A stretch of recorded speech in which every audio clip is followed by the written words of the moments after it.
ஏமாற்றத்தில் Bose get Divya. ஐயோ எனக்கெல்லாம் ரொம்ப சிரிப்பு, நேற்று பார்க்கவும் ரொம்ப சிரிப்பாக இருந்துச்சுங்க. என்ன பேச்சுங்க அப்பா. சத்யராஜ் பொண்ணுலாம் என்னமோ என்ன சொல்கிறது, விஜய் விஜய் விஜய் திட்டினா ஓட்டு போட்டுருவாங்க, என்னது சீட்டு கொடுத்துருவாங்க, ஓட்டு போட மாட்டாங்க சீட்டு கொடுப்பாங்கன்ட்டு போஸு. அப்பா போஸெல்லாம் ஒரு ஒரு படி மேலே. என்ன பேச்சுமா இருந்துச்சுப்பா, என்னால் ஜீர்ணிக்கவே முடியலைங்க.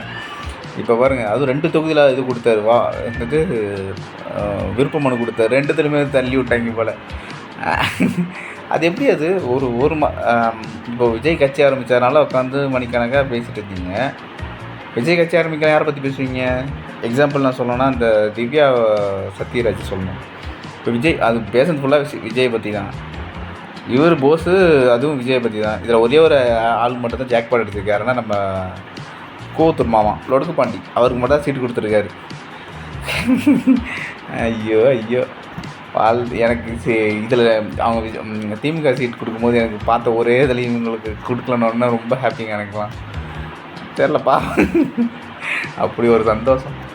இன்னும் அந்த அம்மாவும் போனாங்கல்ல, அது பேர் சரியாக ஞாபகம் இல்லை, டிவி கட்சியில் இருந்து போய் அதுக்கும் தரல போல். இன்னும் 2-3 பேர் இருக்காங்க, யாருக்கும் கொடுக்கல. விஜய் திட்டினா சீட்டு கொடுத்துருன்னு பார்த்தாங்க போல். அதில் ஒரு சில பேர் கொடுத்துருக்காங்க, ஆனால் அது யூஸ் பண்ணிக்கிட்டாங்க. விஜய் திட்டுறதை வச்சு நீ திட்டிக்க, ஆனால் சீட்லாம் கொடுக்க மாட்டோம் அப்படின்னு சொல்லிட்டு காசு கொடுத்துருப்பாங்க, காசு வாங்கியிருப்பாங்க ஏதாச்சும். யாருக்கு தெரியும் என்ன மக்கள் எப்படி தானே.